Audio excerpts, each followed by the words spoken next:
Prior to clixifix, we were just finding that things were a little bit unorganised and we couldn't really get to terms with what was going on, where our maintenance team should have been, and sometimes there was a little bit of miscommunication.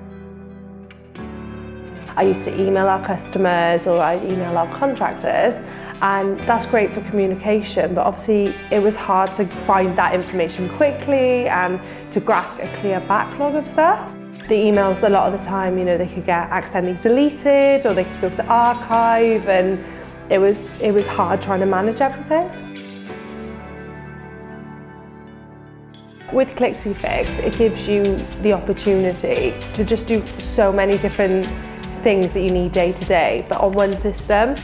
You can access our maintenance team's diaries along with our contractors' diaries, so just see where everyone is on a day-to-day basis. Everyone can access it, whether they're in the office, out on site or in a meeting and they're checking it on their phone.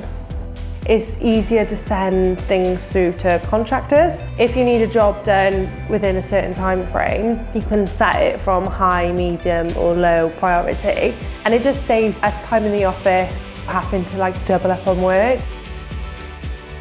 Working with everyone at clixifix has been great. They're just so willing to help. They'll send, how-to videos, or even over the phone they'll explain things.